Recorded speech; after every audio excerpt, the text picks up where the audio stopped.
and good day. My name is Jürgen Steinmetz from eTurboNews, and this is a breaking news update.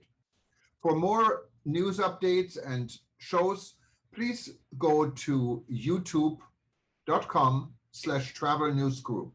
youtube.com/travel news group. Here's our update.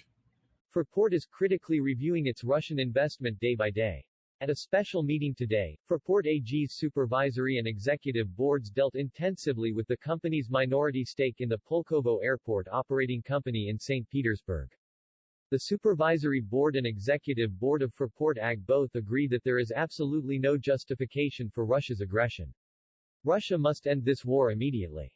We fully support the sanctions imposed on Russia. Therefore, Fraport has suspended its Russian business since the beginning of the war. The company derives no profit or other benefit from it. Fraport acted immediately and consistently, explained the Hessian Minister of Finance and Supervisory Board Chairman Michael Bodenberg and CEO Dr. Stefan Schulte. The sanctions are rightly aimed at damaging the system of the aggressor Putin. The last thing that we want to do is to give the aggressor a three-digit million sum. We also have an obligation to preserve the assets for taxpayers and the other Fraport co-owners. The state government, as well as the executive and supervisory boards, have an asset management obligation. This also includes preventing the risk of possible claims for damages. All these aspects need to be taken into account. That is why our Russian investment is on ice. At the same time, we are not giving it away any assets to a war criminal. Fraport's investment in Russia is being critically reviewed on a daily basis, since the beginning of the war and onwards, said Bodenberg. The fact is that when Russia began its war of aggression, we immediately suspended all services being provided under the concession. We remain steadfast, explained Schulte.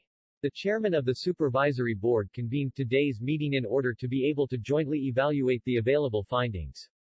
Since the beginning of the war, there has been a close exchange with the company management regarding the stake in St. Petersburg. From the outset, Fraport and the Hesse State Investment Management also commissioned external legal experts. The state government also contacted the federal government on the question of the possible military use of Pulkovo Airport and asked for clarification. The federal government has not yet completed this.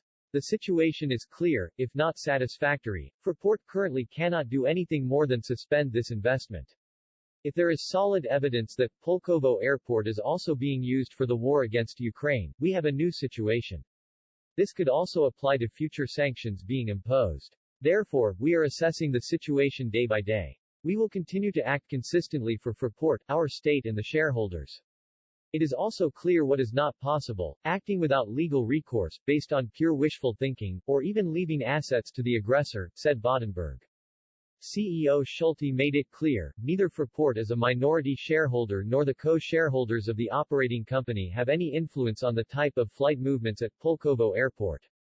As at other airports, government agencies are responsible for this. In Germany, for example, this is the responsibility of the German Air Traffic Control Agency and the respective transport ministries of the federal states, and accordingly state agencies in Russia.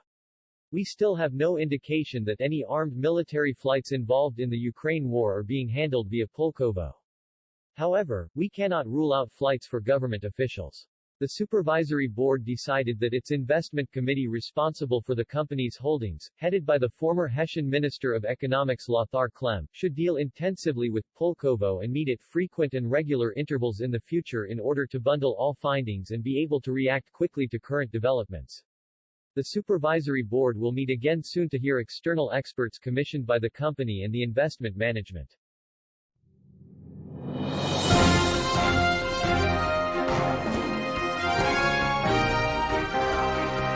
Thank you for listening to our news update. There's more on youtube.com/travel news group, or you can read us, of course, in going to our news portal at eTurboNews.com or travelnews.online.